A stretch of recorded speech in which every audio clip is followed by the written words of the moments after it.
कार्यक्रम के सह प्रायोजक हैं दयाल पशु आहार, दूध दमदार, आप शानदार। अन्नदाता अन्नदाता नीत तुम्हारा अन्नदाता, पग पग पर है संग तुम्हारे अन्नदाता।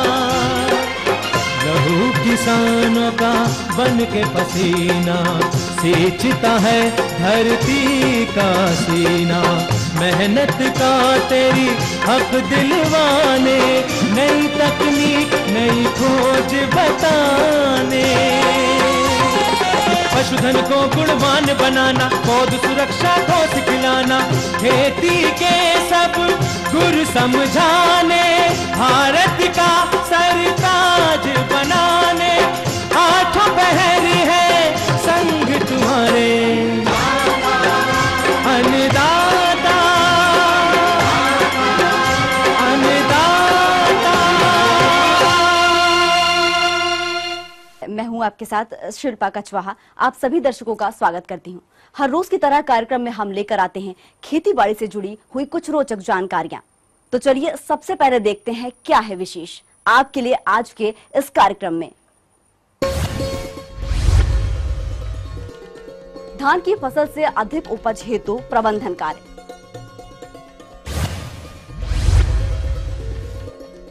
फसलों की अच्छी बढ़वार हेतु उर्वरकों की प्रयोग विधि। सोयाबीन में फूल और फली की अवस्था पर देखरेख।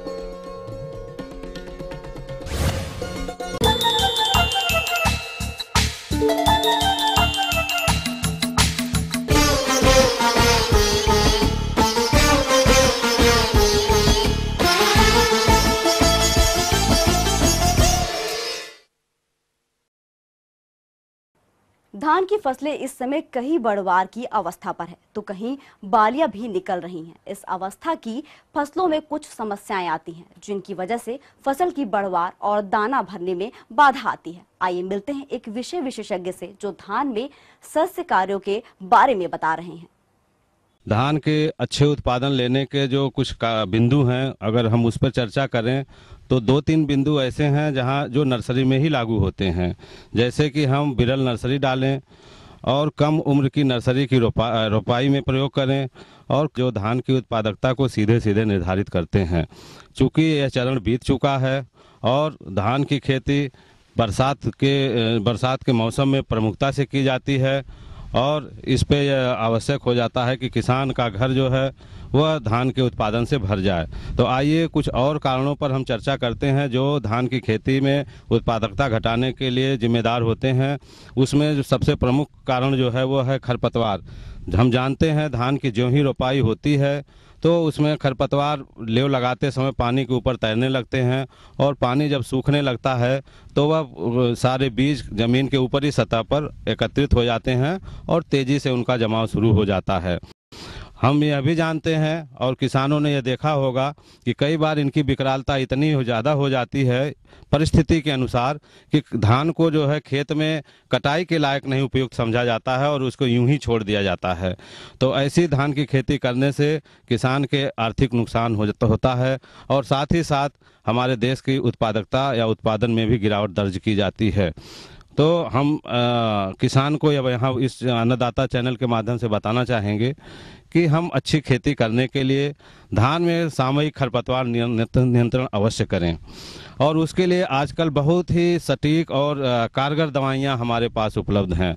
जैसा कि हम जानते हैं हमारे देश में मानव शक्ति जो है वो काफ़ी कम हो गई है, मजदूर की उपलब्धता कम हो गई है और निश्चित मजदूर ही गांव और क्षेत्र में रह गए हैं। अगर उनसे हम निराई करवाते हैं तो जो अंतिम किसान होगा क्षेत्र का, गांव का, तो वहां तक पहुंचते पहुंचते खरपतवार के निकालने का समय ही नहीं बचता। चूँकि जो फसल और धान के बीच का जो कंपटीशन होता है तो वह 40 दिन के अंदर ही होता है। और लिहाजा रकबा ज़्यादा होने की वजह से और मानव श्रम कम होने की वजह से हम यह मानव द्वारा जो है धान में खरपतवार नियंत्रण आसानी से नहीं अपना सकते और वो कई बार महंगा भी पड़ता है। इसलिए सामयिक खरपतवार नियंत्रण हेतु हमें खरपतवार नाशी रसायनों का सहारा लेना पड़ता है। और उसमें सबसे अच्छा जो हम अपने कार्यों से जान पाए हैं कि जो प्री इमरजेंस खरपतवार है, जैसे रोपाई के तुरंत बाद हम उसका प्रयोग करते हैं, यानी खरपतवार उगने से पहले हम दवा अगर डाल लेते हैं तो वह काफ़ी प्रभावशाली नियंत्रण करता है। और कई बार स्थितियां ऐसी अनुकूल बनती हैं कि हम अगर महीने भर 20 दिन 25 दिन पर भी अगर खेत में जाएं तो बहुत कम संख्या में खरपतवार दिखाई पड़ते हैं, जिनको हम 2-3 आदमी भी लगा करके निकलवा सकते हैं। तो ये हमारा सबसे सस्ता और कारगर उपाय होता है। अब आइए मिलते हैं सरदार वल्लभ भाई पटेल कृषि एवं प्रौद्योगिकी विश्वविद्यालय मेरठ के डॉक्टर हेम सिंह से, जो कीटों के नियंत्रण पर जानकारी दे रहे हैं। हमारे किसान भाई जड़ों में है, सबसे पहले जो दीमक है, आप जानते हैं टर्माइट है, तो वो धान की फसल में जड़ों काट के नुकसान पहुंचाती है, जिससे जो पौधा है जब जड़ें कट जाती हैं तो सूख जाता है और इससे हमारे किसान भाइयों को बहुत हानि होती है। इसकी हमें सबसे पहले ये जानना चाहिए कि खेत में क्या दीमक का प्रकोप है। तो दीमक का प्रकोप जानने के लिए किसान भाई हमारे कच्ची गोबर को लें और 6-7 स्थान पर खेत में डाल दें। उससे ये होगा कि 2 दिन बाद उसे इकट्ठा करेंगे तो उसमें दीमक आ जाएगी। यदि ऐसा है तो हमारे किसान भाई इसमें क्लोरोपाइरीफास नामक एक दवा आती है, इसको जो है 3 से 4 लीटर 5 से 7 किलोग्राम बालू में मिला के पूरी तरह खेत में उसे मिला लें और पूरी तरह से खेत में छिटक कर पानी लगा दें, तो इससे हमारी दीमक की रोकथाम की जा सकती है। दूसरा, कुछ नेमाटोड्स बीच में आते हैं, जड़ों में गांठें बना देते हैं, जिससे जड़ें जो भोजन लेती हैं ज़मीन से वो भोजन नहीं ले पाती हैं और धान का उत्पादन अच्छा नहीं हो पाता है। तो उस नेमाटोड के मैनेजमेंट के लिए किसान भाई हमारे 4-8 को ले लें और 15 से 18 किलोग्राम प्रति हेक्टेयर के हिसाब से डालें। नेमाटोड में फसल की पत्तियां पहले ऊपर से सिराओं से पीली पड़नी शुरू होती हैं और फिर बिल्कुल पीली पड़ जाती हैं और पौधे छोटे रह जाते हैं। तो इस तरह के लक्षण आपको फसल पर यदि दिखाई देते हैं तो आप समझें कि हमारी फसल में नेमाटोड लगा हुआ है, तब हम इस दवाई का प्रयोग करें। इसके बाद इसमें पत्ती लपेटक कीट भी लगता है। जो पत्ती लपेटक कीट है पत्तियों को लपेट लेता है और थोड़ी उसके अंदर ही अंदर पत्तियों का ग्रीन जो हरा पदार्थ है उसे खाती रहती है, जिससे कि हमारी जो फोटोसिंथेसिस की क्रिया है, जो प्रकाश संश्लेषण की क्रिया है, वो रुक जाती है और फसल की हमारी पैदावार कम हो जाती है। तो इस कीट के प्रबंधन के लिए हमारे किसान भाई इसमें इंडोक्साकार्ब नामक दवा ले लें, जो 200 से 300 ml प्रति हेक्टेयर के हिसाब से 400 से 500 लीटर पानी में डाल के स्प्रे करें तो इस कीट का प्रबंधन किया जा सकता है। यदि किसान भाई हमारे दवा नहीं डालना चाहते हैं तो एक रस्सी लेके, रस्सी से भी यह काम किया जा सकता है कि सूढ़ी जो है पौधे पे होगी और रस्सी लेके जब हम खींच देंगे एक तरफ 2 लोग पकड़ के इधर से, तो वो नीचे गिर जाएगी और नीचे गिरने के बाद फिर वो पानी में डूब के मर सकती है। तो किसान भाई हमारे इस तकनीक को भी फॉलो कर सकते हैं। तो ये अपनाकर किसान भाई हमारी जो इस समय के जो कीट हैं लगने वाले, उनसे अधिक लाभ ले सकते हैं। अगला कीट इसमें एक और लगता है, जो फुदका कीट है, धान का फुदका कीट, प्लांट हॉपर। इसमें जो पौधे हैं वो पीले पड़ने शुरू हो जाते हैं। पहले जो पौधे हैं वो पैचेज में जगह जगह पीले पड़ते हैं और पूरे का पूरा फील्ड जो है पीला पड़ जाता है, पूरी की पूरी फसल आपकी पीली हो जाती है। ये सकिंग पेस्ट है जो धान के पौधे पर स्टेम पर बैठा हुआ रस चूसता रहता है। इसमें सफ़ेद फुदका है और ये कुछ डिजीज भी है, वायरस डिजीज, एक वायरस डिजीज आती है राइस टुंगरू डिजीज को भी ये ट्रांसमिट करता है। तो इस कीट के प्रबंधन के लिए किसान भाई हमारे इंडोक्साकार्ब ले लें या फिर एमिडाक्लोप्रिड ले लें, या आप इसको फ्यूराडान 1 से 2 किलोग्राम प्रति बीघा के हिसाब से लगभग 18 से 20 किलोग्राम पर हेक्टेयर और 25 किलोग्राम तक डाल सकते हैं, जिससे कि इस फुदका को भी मैनेज किया जा सके। किसान भाई इसमें एक और इम्पोर्टेंट कीट है जो लगता है स्टेम बोरर। इसमें जब आपकी जो बाली गावे में आ जाती है तो बाली निकलने के समय पे ये लग जाता है, तो आप समझते हैं कि ये जो बाली सूख रही है, ऐसा नहीं होता। इसकी सूढ़ी जो है बाली को नीचे से काट देती है और जब आप खींचते हैं तो पूरी बाली खिंचाती है। जब खिंचाती है तो इसमें एक भी दाना नहीं बनता है। तो यदि इस कीट का प्रकोप हमारे खेत में है तो हम ट्राइकोकार्ड 1 कार्ड प्रति एकड़ के हिसाब से हमारे किसान भाई लगाएं। 1 सप्ताह के अंतराल पर 3-4 बार लगाने से इस कीट का प्रबंधन किया जा सकता है। यदि कीट का प्रबंधन नहीं होता है तो ये सिस्टम है कार्टाफ हाइड्राक्लोराइड 4G नामक एक दवा आती है, जिसको 1 से 1.5 किलोग्राम प्रति बीघा के हिसाब से डालें तो उससे भी स्टेम बोरर और जो आपके अदर्स पेस्ट हैं, जो जड़ों को काटने वाले पेस्ट हैं, का प्रबंधन करके हमारे किसान भाई अधिक से अधिक लाभ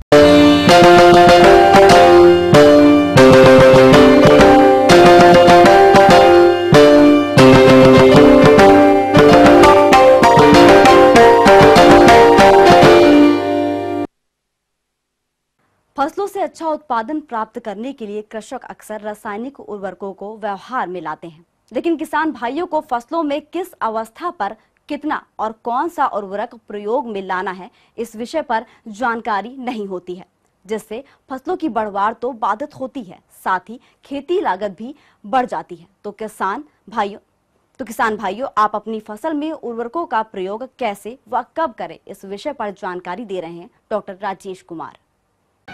किसान बंधु, उर्वरकों का उचित व्यवहार कैसे करें ये बहुत ही आवश्यक होता है जानना, क्योंकि यह एक एक्सपेंसिव माने खर्चीला है। हम उर्वरक ले आते हैं, भूमि में अपने फसलों में उपयोग करते हैं, परंतु इसका ह्रास हो जाता है। सही मात्रा सही जानकारी नहीं होने से हम उसका अच्छा प्रभाव नहीं ले पाते हैं। तो किसान बंधु कुछ बिंदुओं पर ध्यान देंगे तो निस्संदेह उर्वरकों से अब अच्छा उसका इफिशिएंसी और उपयोग हम कर सकते हैं। सबसे पहले आप जितना हो सके जैविक खादों का प्रयोग हमें करना चाहिए। इसके बाद उर्वरकों की मात्रा का निर्धारण आप मिट्टी जांच के आधार पर कराएं। किसान बंधु ये ध्यान दें, किसी भी उर्वरक का प्रयोग आप बीज के संपर्क में ना करें, अर्थात बीज की जो पंक्ति है उस पंक्ति से 1.5 इंच अलग पंक्ति बना करके उर्वरकों का व्यवहार करना चाहिए। इसके बाद किसान बंधु को नत्रजन नाइट्रोजन युक्त जितने भी उर्वरक हैं उनके व्यवहार में ध्यान देना चाहिए। कभी भी उर्वरकों में नत्रजनीय उर्वरकों में उसकी पूरी मात्रा एक बार खेत में हमें नहीं डालना चाहिए, क्योंकि किसान बंधु जानते हैं अगर एक बार इसकी मात्रा देते हैं तो एक लंबे अंतराल पर समय समय पर नत्रजन पौधों को प्राप्त नहीं होता है। इसके अलावा अचानक बढ़ार हो जाएगी और समय पर जो इसमें फल फूल लगना चाहिए वो नहीं लग पाता है। तो किसान बंधु ये विशेष रूप से ध्यान दें कि नत्रजन उर्वरकों का प्रयोग मिनिमम 4 या 5 इस भागों में बांट करके अगर उपयोग करते हैं तो इसका प्रभाव बहुत ही अच्छा पाया गया है। ये विशेष रूप से हमें किसान बंधुओं को ध्यान देना चाहिए। इसके बाद अगर आप नत्रजनीय उर्वरकों की ह्रास को कम करना चाहते हैं तो नीम कोटेड यूरिया का उपयोग कीजिए। इससे क्या होगा कि यूरिया में जो नत्रजन है वो धीरे धीरे रिलीज होता है और इसकी ह्रास को कम करता है और पौधों को उपलब्ध होता है। इस तरह से हम नत्रजनीय उर्वरकों की जो इफिशिएंसी है उसकी क्षमता को हम बढ़ा सकते हैं। इसके बाद किसान बंधु ध्यान दें, अगर आपकी भूमि अधिक सैंडी सॉइल है या बलुआही भूमि है तो उस खेत में आप पोटास को 2 किस्तों में बांटकर उपयोग करने से यह शोध के द्वारा देखा गया है कि लाभदायक होता है, अच्छा उसका रिजल्ट आता है। किसान बंधु को ध्यान रहे किसी भी भूमि में फास्फोरस युक्त उर्वरकों का प्रयोग एक बार ही करना चाहिए। इसमें स्प्लिट डोज की राय नहीं दी जाती है, एक बार ही इसका प्रयोग किए तो ये प्रभाव आपको सबसे अच्छा मिलता है। इसके साथ साथ एक और बात हम कहना चाहेंगे किसान बंधु को कि जब भी आप जिंक का उपयोग करते हों तो इसमें किसी भी फास्फोरिकों के साथ में इसका मिश्रण तैयार न करें, क्योंकि इससे क्या होगा फास्फोरस और जिंक फास्फेट बना के भूमि में फिक्स हो जाएगा, पौधों को उपलब्ध है। तो हमें प्रायः यह कोशिश करनी चाहिए कि जिस तरह जिंक का अगर उपयोग करना हो तो इस फास्फोरस युक्त फर्टिलाइजर के साथ मिक्सचर ना बनाकर दोनों का अलग अलग प्रयोग करें। इसके साथ साथ एक बात और हम कहना चाहेंगे किसान बंधु को अगर आप अमोनियम सल्फेट या यूरिया का लगातार उपयोग करते हैं तो प्रायः यह देखा जाता है कि भूमि में अम्लीयता एसिडिटी बढ़ती जाती है। तो इसके लिए 4 या 5 साल के अंतराल पर निश्चित रूप से आप जो है चूने का उपयोग करना चाहिए। इसकी मात्रा का निर्धारण अम्लीयता के आधार पर होती है जो जांच के द्वारा बताई जाएगी। तो उपयुक्त बताई गई बातों को अगर किसान बंधु ध्यान रख करके उर्वरकों का प्रयोग करते हैं तो कम उर्वरकों में अधिक पैदावार ले सकते हैं। ये थी कुछ उपयोगी जानकारियां। अब लेते हैं एक छोटा सा ब्रेक, जल्द लौटेंगे और कार्यक्रम में आगे है महत्वपूर्ण जानकारियां। बने रहिए हमारे साथ। सोयाबीन में फूल और फली की अवस्था पर देख रेख।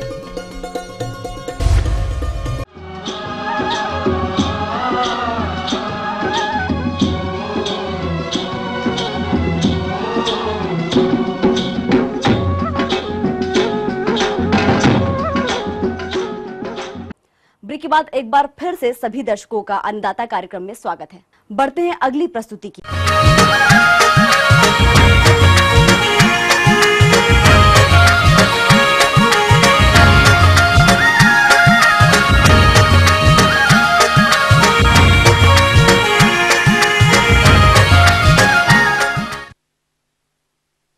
जिन किसान भाइयों ने सोयाबीन की खेती की है और उनकी फसल में फूल और फलियां बनने लगी हैं, वे इस फसल में कौन कौन से प्रबंधों को अपनाएं जिससे गुणवत्ता युक्त अधिक उपज मिल सके। इस विषय पर जानकारी दे रहे हैं एक विशेषज्ञ। सोयाबीन के विषय में कुछ वर्तमान स्थिति में जो फसल है उसमें कुछ समसामयिक जानकारी देना चाह रहा हूँ। अभी जो हमारी वैरायटी हैं, जहाँ 335 है पुरानी वैरायटी है, लेकिन अभी फ्लावर की स्टेज है, फूल आने की अवस्था पे है और फली बनना स्टार्ट हुआ है। क्योंकि इसकी अवधि थोड़ी ज़्यादा है, 95-60 है, वहाँ पर फली बन चुकी है, कंप्लीट फूल ड्रॉप हो गया है। और कुछ दूसरी वैरायटियाँ हैं, जैसे लंबी वैरायटी हैं, जैसे GS 9752 है, वो अभी फूल की स्टेज है। NRC 37 है, वहाँ भी फूल की स्टेज है। तो किसान भाई देखा जा रहा है, थोड़ा अभी वर्तमान में ज़्यादा अत्यधिक बारिश होने के कारण लंबा समय फसल को पानी की कमी महसूस हुई और एकदम से अति से ज़्यादा बारिश हुई, जिस कारण हमारी फसल पे कुछ बहुत सारा जगह पे नुकसान भी हुआ है। फसल कुछ मात्रा में ख़राब भी हुई है, जिन्होंने उस फसल को नष्ट भी किया है। और इसके साथ यदि जिन खेतों में किसान भाइयों के अभी भी पानी भरा हुआ है, वो पूरा जल निकास की व्यवस्था करें। सलाह दी जाती है किसानों को कि मैंकोजेब और कार्बन डाइजिन का दोनों का लेके 2 ग्राम प्रति लीटर के हिसाब से स्प्रे करें। और 1 बीघा में कम से कम 5 टंकी 15 लीटर वाली, यानी 100 लीटर पानी का स्प्रे करें पूरा 1 बीघा में, तो हम उस बीमारी से बचाव कर सकते हैं। वर्तमान में जो लंबी अवधि की वैरायटी हैं, उनमें पानी की कमी भी पाई जा रही है। जहाँ पर थोड़ी हल्की ज़मीन है तो वो यदि उनके पास उपलब्ध है, तो जैसे जवार सोयाबीन 9752, जवार सोयाबीन 335 और NRC 37 में एक सिंचाई की व्यवस्था, हल्की सिंचाई अवश्य करें, तो हम अच्छा उत्पादन प्राप्त कर सकते हैं। हाँ, तो किसान भाइयों, साथ ही जहाँ पर अभी चूँकि बारिश बाद में ज़्यादा हुई है, तो काफ़ी मात्रा में जो खरपतवार भी देखे जा रहे हैं। तो चूँकि अभी जो निदा नियंत्रण का जो रासायनिक है, वो तो इस्तेमाल करने की ज़रूरत नहीं है, क्योंकि वो उनका टाइम निकल चुका है। वो एक छोटी अवस्था पे 20 से 25 दिन की फसल पे किया जाता है, लेकिन ये हमारे आगे नुकसान होने की संभावना है। हम दोबारा फसल की बुवाई करेंगे तब ये खरपतवार और कटाई के समय हमें दिक्कत दे सकते हैं।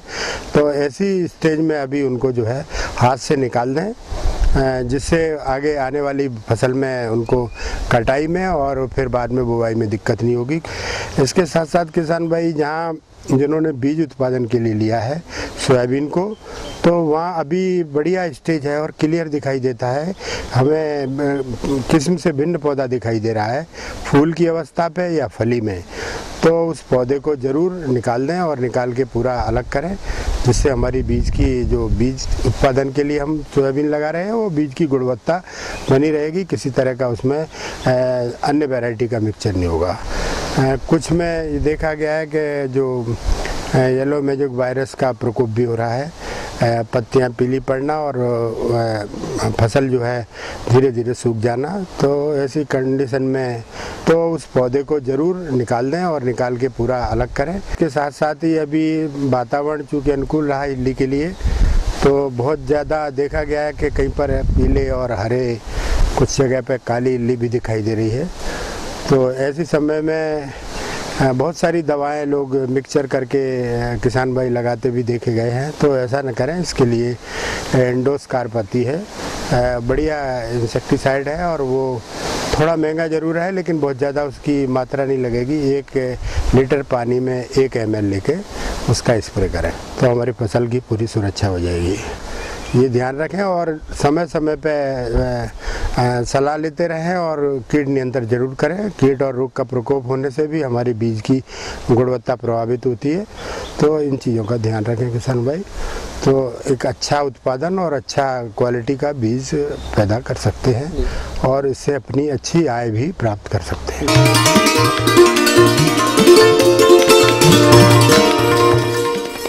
अन्नदाता हेल्पलाइन निशुल्क फोन संपर्क सेवा के माध्यम से आपके द्वारा पूछे गए प्रश्नों में से एक या दो महत्वपूर्ण प्रश्नों को हम अपने कार्यक्रम में शामिल करते हैं। इसी के तहत आज का चयनित प्रश्न और उसका जवाब इस प्रकार है। निःशुल्क अन्नदाता हेल्पलाइन में आज हमने जिस प्रश्न को शामिल किया है उसे पूछा है सुल्तानपुर बलिया के शमशेर प्रसाद ने। आपने गेंदा की रोपाई और रोपाई के बाद के प्रबंधनों पर जानकारी चाहिए है, तो इसके लिए देखिए कार्यक्रम का यह अंश। हम पिछले कई सालों से मेरीगोल्ड की खेती कर रहे हैं। इस समय इस खेत में जो मेरीगोल्ड लगाया हुआ है वो का गोल्डन वैरायटी है। हम इसे आधुनिक तरीके से मेरीगोल्ड की खेती करते हैं। खेती के लिए सबसे पहले हमने खेत की तैयारी की। खेत की तैयारी के अंदर हमने पहले खेत को प्लाऊ किया। प्लाऊ करने के बाद उसमें रोटावेटर किया। रोटावेटर करने के बाद उसमें गोबर की खाद डाली। इसमें तकरीबन 10 ट्राली गोबर की खाद डाली 4 बीघा ज़मीन में। उसके बाद हमने इसको फिर से रोटावेटर करके वो गोबर की खाद को मिक्स किया। उसके बाद हमने नाली बनाई। ये कतार से कतार की दूरी 3 फीट और पोत से पोत की दूरी 1 फीट रखी। उस हिसाब से नाली बनाई। नाली के अंदर बेसल डोज डाला। बेसल डोज मीन्स कई प्रकार के खादों का मिश्रण जो कि पौधे को शुरुआती अवस्था में चाहिए होता है, वो उसके अंदर डाला। उसके अंदर DAP, पोटाश और मैग्नीशियम, फेरस, इन सब खादों को उचित मात्रा में मिक्स करके और नाली के अंदर डाला। उसके बाद ड्रिप बिछाई। ड्रिप बिछाने के बाद पौधारोपण किया। पौधारोपण 3 बाय 1 की दूरी पे किया है। 3 फीट कतार से कतार की दूरी और 1 फीट पौधे से पौधे। इसकी छुपाई के बाद हमने इसमें अभी बारिश नहीं हो रही है, इसलिए ड्रिप के द्वारा लगातार इसमें पानी दिया जा रहा है और पौधे के पास नमी बना के रखी जा रही है। अभी इसमें खरपतवार नियंत्रण के लिए डोरे द्वारा खरपतवार नियंत्रण कर रहे हैं। इससे हमें 2 फायदे होते हैं। एक तो जो खरपतवार रहती है उसका नियंत्रण हो जाता है और दूसरा ये पौधे की छुपाई हमने नाली बनाकर नाली के अंदर की है, तो नाली को वापस नाली के अंदर मिट्टी चढ़ाने के लिए भी इस डोरे से उपयोग हो जाता है। गोल्डन जो लगाते हैं फूल वो हम बेड के ऊपर इसलिए नहीं लगाते हैं क्योंकि बेड के ऊपर लगाने से ये पौधा बहुत नाजुक होता है। वो बेड के ऊपर अगर हम इसको लगाते हैं तो अगर कोई जरा सी भी आंधी या हवा चलती है तो वो पौधा उखड़ जाएगा और पूरा खेत बहुत ज़्यादा नुकसान हो जाएगा हमको। तो इसलिए इसको नाली के अंदर लगाते हैं और नाली के अंदर लगाने के बाद उसमें बेसल डोज डाल के और उसके ऊपर डोरे से मिट्टी भी डाल देते हैं। उसकी जो जड़ें हैं वो मिट्टी के अंदर अच्छी तरीके से चलती है और ऊपर से जो मिट्टी डाली जाती है उसमें थोड़ी सॉफ्टनेस रहती है, मैंने कि वो दबी हुई नहीं रहती है, जिससे कि उसकी जड़ें बहुत आसानी से चलती है। उसके बाद पौधे की हाइट और पौधे को देखकर हमें अंदाज़ा लगाना पड़ता है कि कितना खाद पौधे को चाहिए होता है। जब पौधा 1 महीने का हो जाता है तो उसके बाद हम इसमें निर्धारित अवधि में 15 से 20 दिन में अमोनियम सल्फेट खाद 5 से 10 ग्राम प्रति पौधे के हिसाब से 15 से 20 दिनों में देते रहते हैं। हम इसकी सिंचाई ड्रिप इरिगेशन के द्वारा करते हैं और इसमें ड्रिप के द्वारा नियमित बेसिस पर डेली पानी 1 घंटा डेली के हिसाब से पानी छोड़ते रहते हैं। मेरीगोल्ड में जो सबसे घातक बीमारी होती है वो होती है कि इसमें ब्लाइट आती है, जिससे कि फूल खराब हो जाता है, फूल का टिकाऊपन जो होता है वो ख़त्म हो जाता है। तो उस बीमारी के उपचार के लिए हमें समय समय पर फंगीसाइड्स का उपयोग करना चाहिए। अच्छी कंपनियों के फंगीसाइड्स के लगातार उपयोग करने से बीमारियों पे नियंत्रण पाया जा सकता है। जब हम स्प्रे करते हैं तब स्प्रे उस प्रकार होना चाहिए कि पौधे के हर पत्तियों पर दवाई की फुहार चली जाए, तभी जाकर वो जो रोग नियंत्रक होगा वो काफ़ी प्रभावशाली तरीके से हम कर पाएंगे। इसी कड़ी में जिस दूसरे प्रश्न को शामिल किया गया है उससे पूछा है रायबरेली के सत्यवीर चौधरी ने। आपने दुधारू पशुओं में अफरा की समस्या के समाधान पर जानकारी चाहिए, तो इसके लिए देखिए कार्यक्रम का यह अंश। बरसात के दिनों में घास खाने से जो है पशुओं में अफरा रोग हो जाता है। अफरा रोग में क्या होता है कि पशु का जो है एकाएक जो है पेट फूल जाता है, उसमें गैस भरने से पेट फूल जाता है, बहुत दर्द होता है, पशु बेचैन हो जाती है, पेट के तरफ जो है बार बार घूम के पशु देखती है, अपना वो लात भी कभी कभी चला के इंडिकेशन देता है और बहुत बेचैनी बना रहता है पशु में। तो जिसके कारण जो है अगर गैस सही टाइम पे उसका अगर निकास नहीं होता है तो फिर वो डायफ्राम को रप्चर करके उसका जो है फिर मौत का कारण बन जाता है। इसके लिए जो है हम लोग उपचार के लिए, प्राथमिक उपचार के लिए जो है पशु के जो है बाएं तरफ का जो पेट है फुला हुआ भाग पे उसे थोड़ा तेल से या गर्म पानी से या गर्म कपड़े से थोड़ा सा मसाज करें। और कोई भी अगर दवाई है, एंटी ब्लॉट जो पिलाने वाली दवाई होती है, ब्लोटोसील हो गया, बहुत सारी दवाई आती है, उसको इमीडिएट पिलाएं। और उससे भी कंट्रोल नहीं हो पा रहा है तो जो है आप लोग का घरेलू उपचार जैसे करते हैं, सरसों का तेल, तारपीन का तेल मिला के पिलाने से भी लाभ मिलता है। पशु का जीभ निकाल के रखें, मुंह खुला थोड़ा देर रखें तो उससे पशु को जो है आराम मिलेगा। और ये सब करने के बाद अगर पशु हमारा जो है नॉर्मल नहीं होता है, उसका गैस नहीं निकलता है, तो एक मोटा सा नीडल लेके जो है बाएं तरफ उसके रूमेन में डायरेक्ट पंचर करें और डायरेक्ट जो है गैस का एक्सपल्सन होगा, जो थोड़ा देर के लिए पशुओं को वो आराम मिलेगा। उसके बाद जो है डॉक्टर के सलाह से जो है antihistaminic drug, anti blot drug ये सब दें, जिससे कि आपको लाभ मिलेगा। आपके जो है लगाया हुआ जो है वो संपत्ति है, जो पूंजी है, उससे आपको लाभ मिलेगा। पशु के भी उत्पादन क्षमता में वृद्धि होगी, उसकी स्वास्थ्य ठीक रहेगा।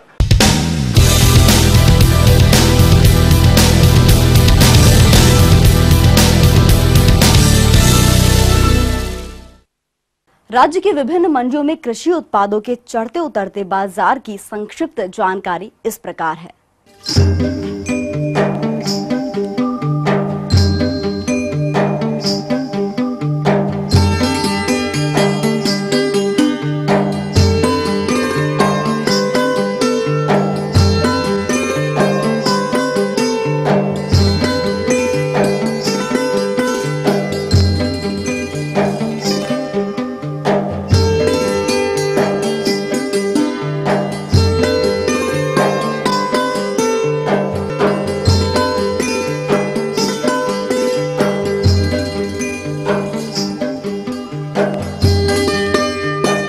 हम ये उम्मीद करते हैं कि आज का कार्यक्रम आप सभी दर्शकों के लिए उपयोगी रहा होगा। किसान भाइयों, अन्नदाता आपकी सेवा के लिए संकल्परत है। कृषि संबंधित समस्या एवं सुझाव के लिए आप हमें इस पते पर संपर्क कर सकते हैं। प्रोड्यूसर अन्नदाता, ETV Uttar Pradesh Uttarakhand, Ramoji film city, Hyderabad 501512। साथ ही आप हमें ईमेल भी कर सकते हैं। हमारा ईमेल एड्रेस है annadata.up@etv.co.in। इसके अतिरिक्त आप हमें निशुल्क हेल्पलाइन नंबर 1800108459 पर सोमवार से शनिवार सुबह 10 से 4 बजे के बीच संपर्क कर सकते हैं।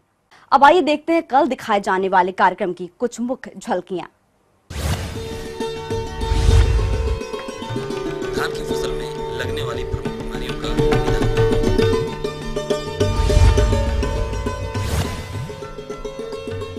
उड़द की फसल में इस समय किए जाने वाले प्रबंधन कार्य। फिलहाल अन्नदाता की पूरी टीम को इजाजत दीजिए। कल फिर इसी समय आपसे मुलाकात होगी कृषि संबंधित कुछ और रोचक जानकारियों के साथ। नमस्कार।